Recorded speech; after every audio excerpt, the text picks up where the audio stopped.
Hey you guys, welcome back.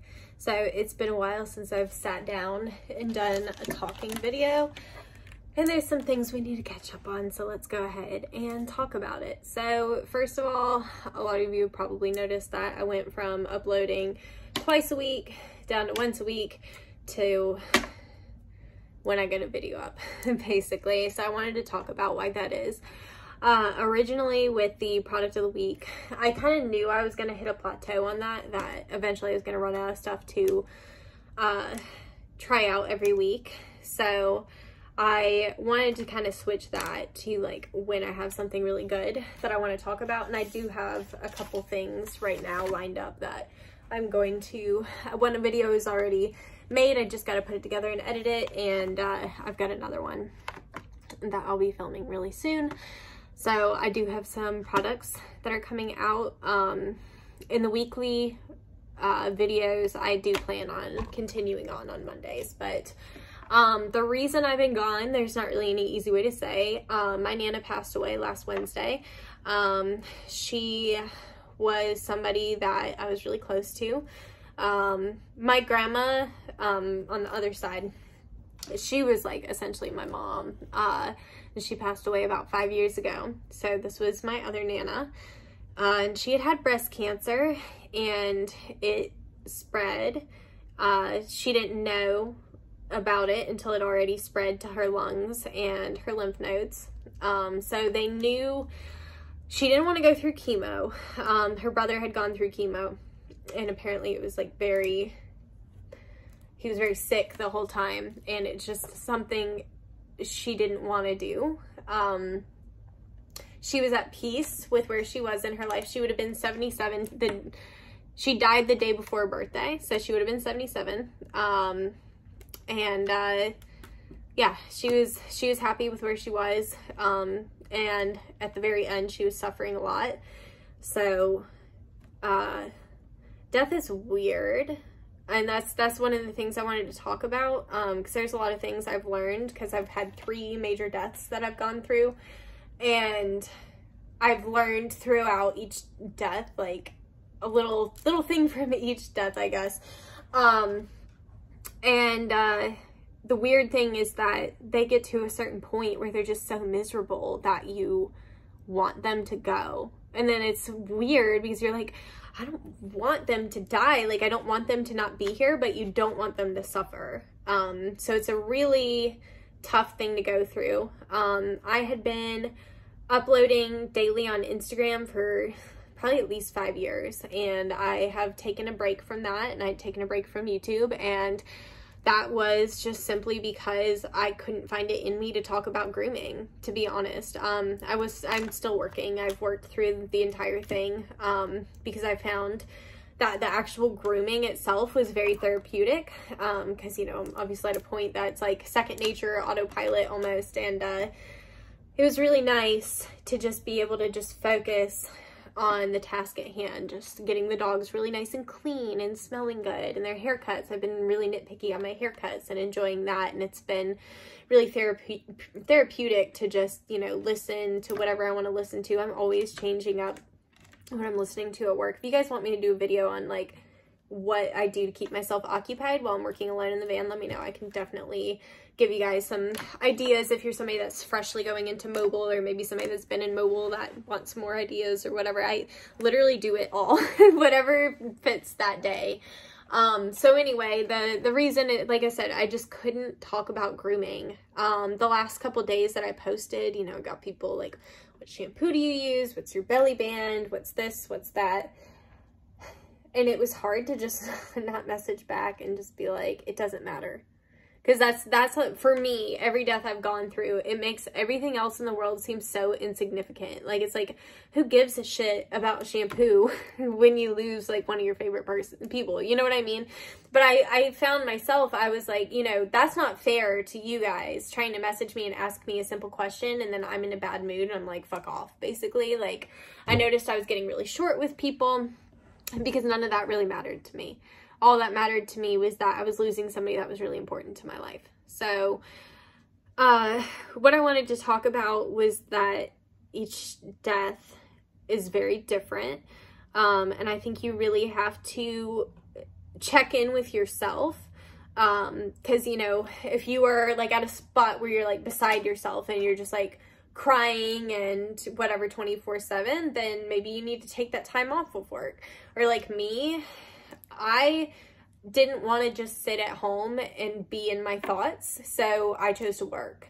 But I think everybody is different, and I don't think there's a wrong or right way to do it. I just think it's really, really important to check in with yourself. I think it's always important to put yourself first. I know that's selfish, but it's true. You do have to put yourself first a lot of times, and especially in a time like this, when you're struggling, it is so important to make yourself the priority, because if you are not in a good spot, then you can't be good to other people.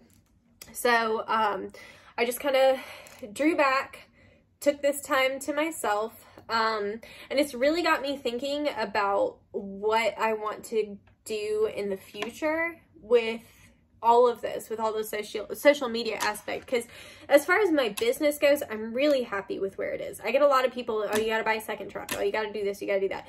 That's not something I'm interested in. I don't care to have a second van. I don't care to have extra employees. I don't want any of that right now. It's a lot of extra work and extra stress. And yes, while it would be profitable, there is the market for it. It's a lot more stress, and typically the people that are trying to push me to do that are not groomers or business owners. So it's easy in theory to just be like, open up and do more vans and whatever. And it's like, no, because I don't want to spend $100,000 on a van and then, you know, God forbid something happens and the groomer driving it gets sick or whatever. Like anytime the second groomer falls short, that's more stress on me that I would have to pick up their slack. You know what I'm saying? So I'm just being realistic. I know what my 5-year to 10-year plan is, and it's not to have multiple vans. In fact, I don't know that I'll be mobile 10 years from now. Not that there's anything wrong with mobile. It's a great business, really great for groomers that are trying to build clients fast. That wrap is really self-advertising, all of that. But in the future, I'm more looking to do like a formal grooming school, or at least like a shop where I can train people to groom. Mobile's just not something I want to do forever, you know, like I enjoy it now, but it's not something I want to do 10 years from now. So I don't see the benefit in buying extra vans and having extra stress, because I plan to move in the next like 5 to 10 years. And if I move, then what, I've got 2 vans now to sell, or I've got to figure, you know, it's just more stress than it's worth. So anyway, long way of me saying that I'm really happy with where everything with my business is, but there's a lot of growing that I want to do on social media. I want to make a lot more videos, but I want them to be good videos. Like I don't want, sometimes I put these rules in place for myself and then I overwhelm myself with it. Like I knew that 2 videos a week was probably not going to be a long-term thing. But when I'm in that mood to make videos, then I just make them. Like the other day, like I said, I'm not posting on Instagram or anything like that, but the other day I just wanted to talk. I just wanted to sit down and do a video and talk about things. So I did a video on a new shear that I was trying out, and I think it came out really well. Like I said, that's the video I got to put together and all that. So I feel good about it, and that's what's important to me, is to feel good about the stuff that I'm putting out. Like today, I literally just got home from the funeral, and I know that probably seems so bizarre to just be like, all right, now I'm gonna sit down and do a video, but I felt like it. Like I felt ready to talk. I was like, you know what, this stuff, it's been on my mind how important it is to talk about people dying, because it's something that most of us will experience throughout our lives, is we're going to lose people that are close to us. And like I said, I think the most important thing is to handle it at your own pace. Don't base it off of anybody else. Like, I'm trying to think of an example. Like, I'm just the type, like I said, that I just jump right in. I feel better when I'm working, when I'm doing something, contributing. Every time I've lost somebody, my biggest focus is making that person proud. And that's why I just jump right in. But some people, it's like, you need to take that time. You need to decompress. You need to give yourself time to be sad. You know, I think it just varies very much person to person. And I know this is somewhat off topic for what this channel is as a whole, but I did want to talk about like what it's like when you lose somebody, because until I lost my grandma, the first death I had, I had no idea like what that entire process was gonna be like, and a lot of it was really shocking to me. So when you're losing somebody, unless it's like a sudden death, but whenever they are getting weaker, the common trend that I've seen is they start to lose taste. And well, okay, so first of all, let's back up a little bit. Hospice. One of the last couple posts that I made on my Instagram story, I was talking about hospice, and I had a lot of people that messaged me and was like, oh, like, I hope, you know, hope she feels better soon, and da-da-da-da-da. So hospice is end of life care.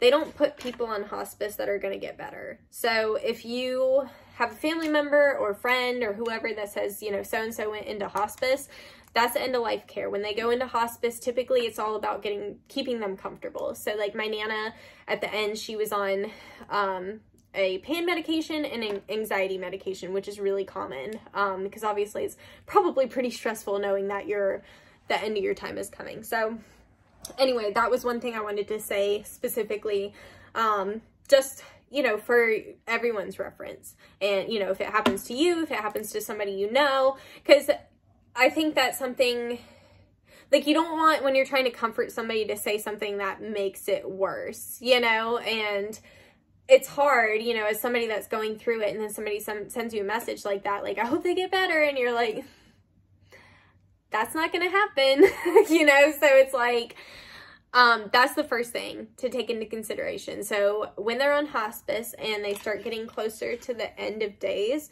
what I've noticed is they all start to lose their taste. And they'll say like everything just tastes bland, has no flavor to it, no matter what it is. Even like my Nana, her favorite thing in the world was her sweet tea. And her sweet tea got to the point where it was like unbearably sweet to her. She couldn't stomach it anymore. And they don't really want to eat. And like I said, everything just tastes bad to them. So that's something with all three of the deaths that I've had, that I've noticed that trend of like, once they get to that point of not eating and things not tasting good, I've noticed they usually, in my experience, I'm speaking solely off of like what's happened to me, so this may be completely different for other people, but with the 3 deaths that I've experienced, once they lose that taste and they stop eating or like slow down with their eating, hold on, I knew that was gonna happen. My mom, I called her like seriously over an hour ago, and I was like, I'm gonna sit down and make this video and she's gonna call me back. So anyway, but once they get to that point of like the food not tasting good and they're slowing down on eating, I've noticed that usually they're in that spot of maybe they have like a week or 2 left. And I know that sounds terribly morbid and all that, but the reason I want to say that is so if you're experiencing that and this is your first time going through it, go see them as much as you can, because you don't know really how much time you're going to have left after that, from my experience. So then, you know, from there, once they pass, you're going to have a viewing. Now, that's not something before I had a death in my family that I knew anything about. I thought it was just a funeral. So with my grandma, whenever she passed, you know, they were, oh, you're going to go to this viewing thing. I didn't know what it was. Well, my grandma was supposed to be cremated, so I assumed like, oh, we'll get there and the urn's there or whatever. Well, they actually like embalmed her and like she was there. And that's one thing, like all 3 deaths, I personally struggle, like I don't want to go up to the dead body, and I'm just gonna put it out there because, you know, if somebody's in the same spot as me, that, you know, you just deal with that. It makes you feel self-conscious because you get there and everybody's like, go up to the body, like go say hi, and you're like, do I have to? Or at least for me, like some people go up, you know, they cry, they touch the body, all of that. It's completely, to me, optional. Whatever you are the most comfortable with. So if you feel inclined to go up and touch them, do that. But again, take it at your own pace. So just be warned that if you have a viewing,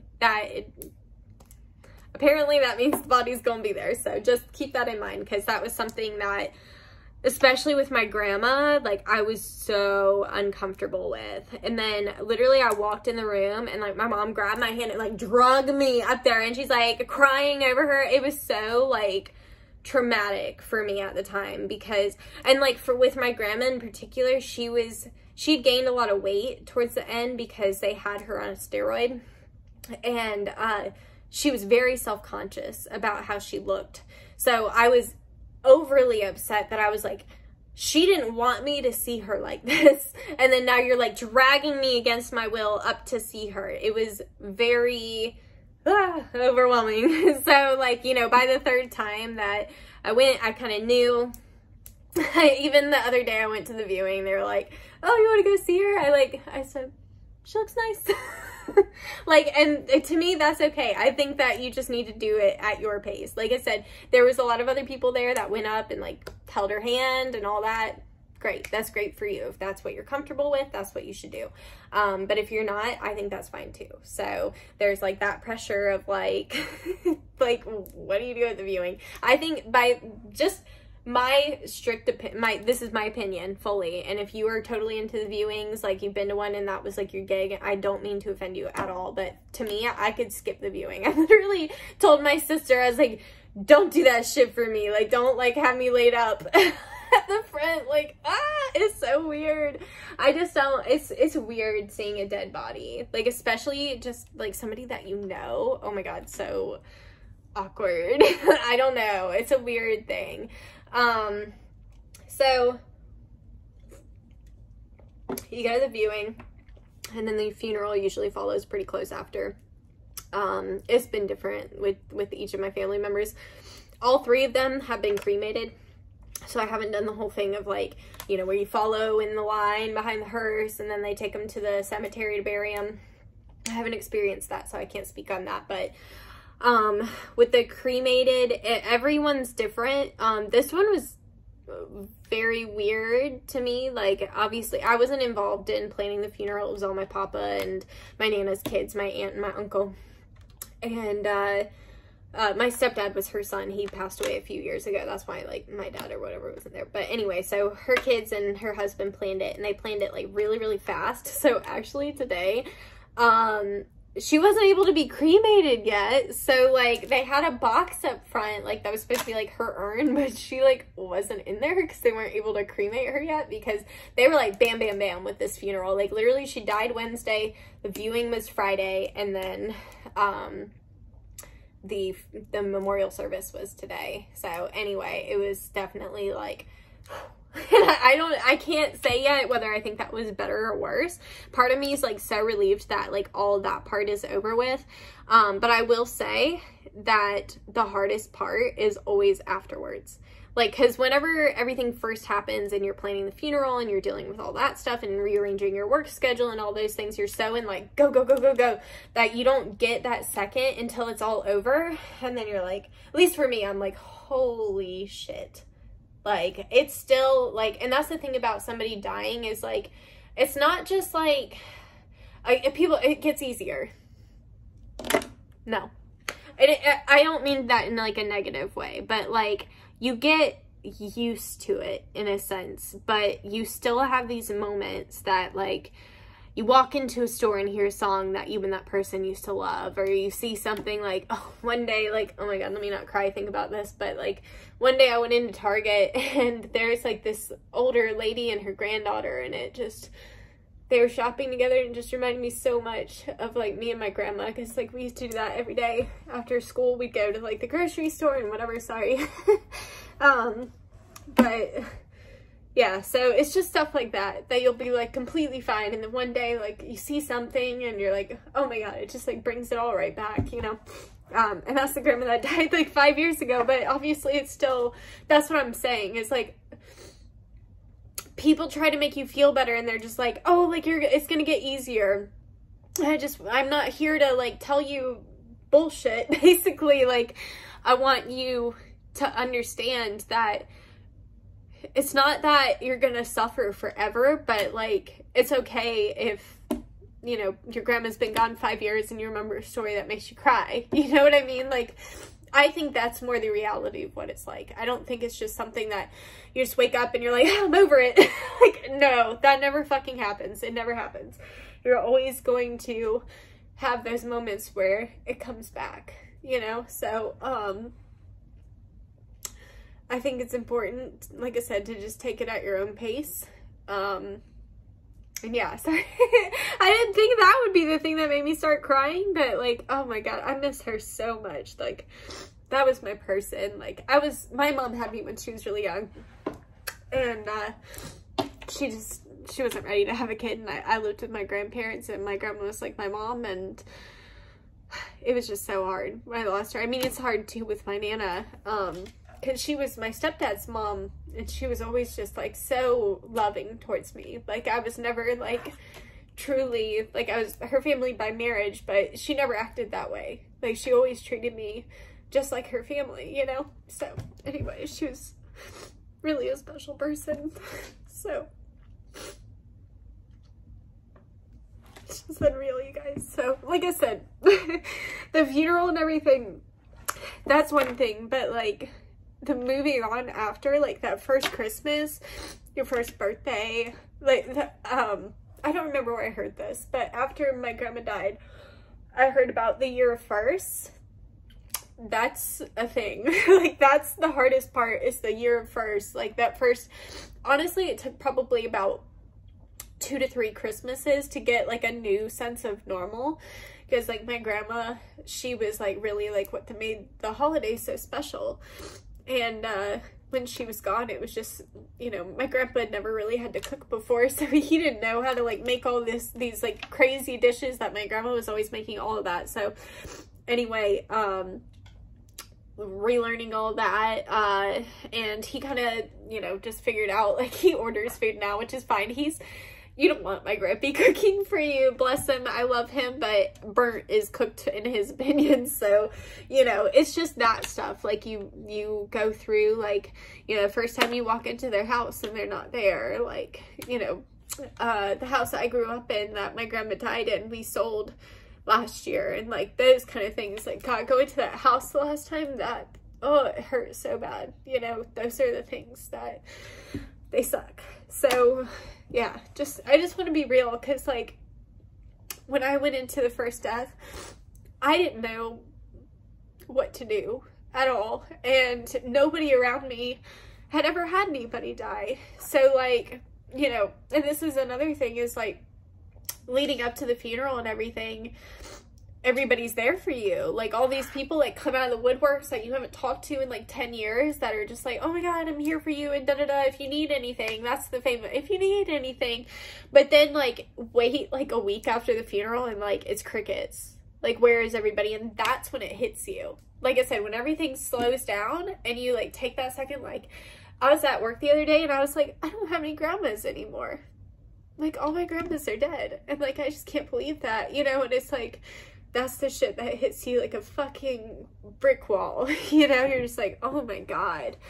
So like I said, I just wanted to like be honest about that, because like, I wish that I would have known beforehand. And like afterwards, I ended up like finding, like, YouTube ended up being like my therapy after everything. And I know Peter Mon is a YouTuber that I just love, and he had done I can't remember what it was called. It was like maybe the final days that his mom was alive or something like that, and he talked about that. And there was a couple other videos I found that were really helpful to me, because like I said, just I didn't have anybody around me. The guy I was with at the time, like, he didn't understand what I was going through, and he was very much like, okay, it's been a month, get over it, kind of shit. And like I said, it's just, I wish, no, I'm not even gonna say I wish it was that easy, but I'm just gonna say it's not. You know, it's not that easy. And, you know, I think it depends on each death. Each death affects you differently,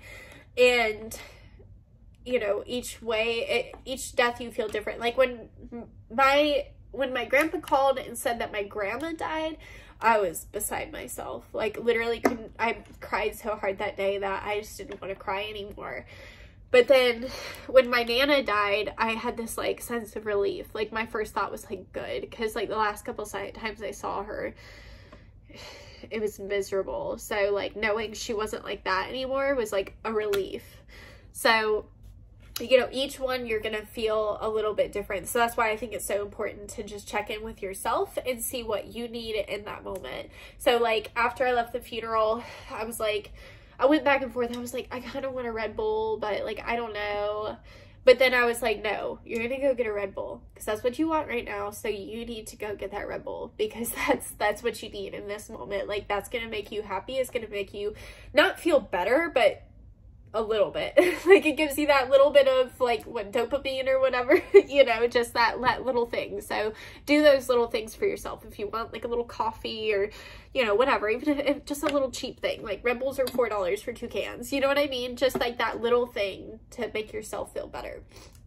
So yeah, like I said, that's kind of like how everything goes. And like I said, if you are going through that, expect that the couple weeks afterwards are really hard. So like, if you do have people that are supportive and in part of your life, try to make plans for those days. Like, be like, let's go to the movies, you know, let's go do whatever makes you feel good, you know, like if it's something like my Nana used to love to, like, she has like beautiful property out where she's at. She used to love to like walk around out there. So that's like an idea. If you have somebody like that, you know, you could go walk on her little trail or something like that. You know what I mean? Like, whatever is going to help you in that moment is so important. So yeah, I think that was pretty much all I really wanted to say about death, and with business owning. And real quick, I mean, I have to say, I'm truly gifted by the clients that I have.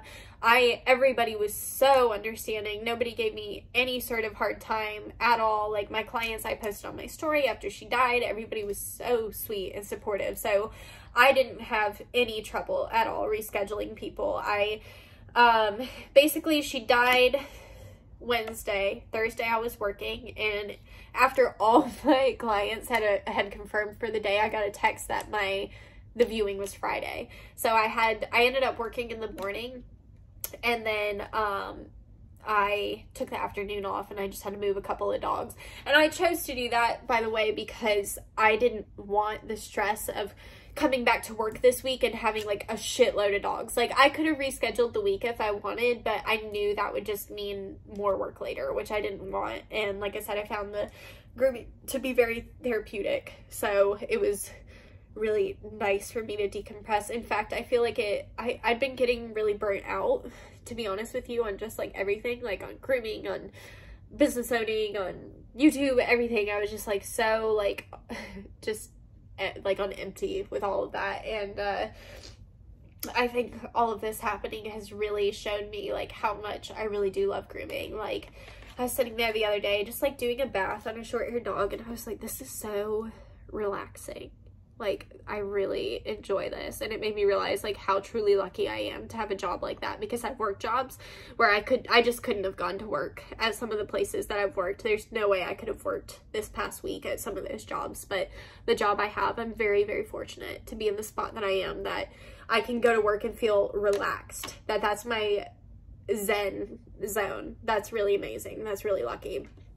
But one more thing that I really wanted to touch on before I close out here is how important it is to take CPR and first aid for the dogs. Like, I cannot stress enough. So today, just gonna throw it out here, and this is a big part of the reason why I wanted to make this video today. We went to the funeral, and then the funeral is right down the road from my papa's house, and my sister had left before me, and she got to my papa's house, and I was literally like about to like turn down the road, and my sister calls me and she says, hey, Cookie, my papa's dog, she's like, she's not doing good. And I was like, it's okay, like, I'm gonna be there in a minute. And I get there, and they had a guy that was watching the dogs at the house. Now, Cookie is 15 or 16, and she doesn't have a lot of control over her bladder. So this guy, I guess, thought it was a good idea to just leave her outside in the 100-degree heat for hours while we were at the funeral. So I came in, and she was like full on heat stroke. I mean, panting. She was completely out of it. Like, she was in like an outdoor kennel kind of area, and I went, and she's just like panting, like completely out of it. And I went to pick her up, and she was completely limp. Like, I was like, oh my God, like, please, like, after all this, like, please don't lose this fucking dog. So my papa loves this fucking dog, like, loves her. So because I'd taken CPR and first aid, I knew exactly what to do. And I cannot explain to you how that peace of mind of being like, having a game plan, knowing a course of action to help the dogs, like, it made such a big difference. Like, if that had all been happening and I didn't know how to help her, I think I would have just had a full-on meltdown. So I went and I picked her up and carried her inside, and as we were walking in, I told my sister, I was like, all right, when we get inside, you're gonna go in and you're gonna get a towel and you're gonna wet it with cool water. And I was like, and then we're gonna put it on top of her. And that's what we did. We wrapped her in cold towels. I went and found an ice pack in the fridge. I was just kind of moving it around her body and did that until she slowly started coming back. Like, first it was like you could wave your hand in front of her face and there was no response at all. And then slowly she started kind of reacting to that. And then you started to see her eyes focus and started to see her move around. And then finally we got her to the point where she was trying to drink some water. So we gave her some water, and then she started perking up more and more and more. And we were able to bring her back. And she was, by the time I left, she was fine. And I cannot express enough. Like, after I left, I was like, like, I'm the type of person that, like, when something's happening, I'm like, game mode. All right, here's what we're gonna do. You're gonna go here, you're gonna do this, I'm gonna be here, I'm gonna be doing this. Bring me this, bring me that, this is what we're gonna do. Like, that's how I am in the moment. And I'm so thankful that I'm that way. Like, I'm so glad I'm not the person to just be like, oh my God, she's gonna die. Like, because that's what I was thinking. I was like, please, just asking whoever the fuck is listening out there, like, please don't let this dog die. Please don't let this dog die right now. Like, I was seriously, like, internally panicking, but nobody around me would have known that, because I'm like, here's the game plan. This is what we're gonna do. This is what's gonna happen. And I cannot explain to you the relief I felt as I'm, like, watching this dog, like, come back and, like, her eyes start to focus, and then she started to try to sit up and, like, all those things, and she was moving around. Her breathing slowed back to normal. Like, oh my God, it was such a relief. And, like, all I kept thinking was, like, I was so glad I had that CPR and first aid class. And I've always heard that in the class, like, you know, people say that, you know, you're just glad to know what to do in that scenario, but I can't stress it enough. Like, knowing what to do makes such a difference, because if I didn't know what to do, I don't know if she would have made it. I mean, she was 15, 16, and by the time I found her, I don't know that she could have survived out there for another 30 minutes. I mean, she was pretty far gone when I found her, well, when my sister found her. So, like I said, I cannot stress it enough. It's like, I think $100, and you do it every other year. And seriously, it made today go from, like, it could have, if I didn't know what to do, today could have started off bad and gotten terrible. But because I knew what to do, it gave me this self, you know, reassurance, like, hey, like, I know what I'm doing here. And, like, everybody there was, like, so thankful. They're like, I'm so glad you know how to do all this, like, blah blah blah, I was so worried, and da da da. And, like, you know, it really made me feel good to be able to help, and that I knew what I was doing, and that I was able to get her to where she was okay. So again, take CPR and first aid, renew it every other year. All it takes is a couple hours of your time and like $100. It's a tax write-off. Most of us are self-employed, whether it be 1099 contract. If you're working as a W-2, then I would talk to your whoever's in charge and get them to sign you up for that, if that's the case. Or you can just invest in it yourself if you'd like to. I think it's good for every dog owner in general to know these things, because you never know when you're going to encounter it. You could have your dog come home and it's choking on something one day, like all of that. If you're a pet owner, it's good to know CPR and first aid, because I really do believe that it saved Cookie's life today. So I want to touch on that. I want to talk about death. Oh, and I suppose we should talk about him too on a lighter subject. I did get my Jack Sparrow redone. It was an 11-year-old tattoo that needed some sprucing up. So yeah, that's why he's all shiny, because he's covered in Aquaphor. And I don't know if you guys have seen this monkey yet either. I've had that for a little bit.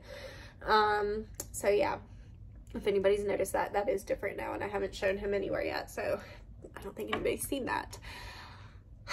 I literally just took the wrap off like yesterday or today.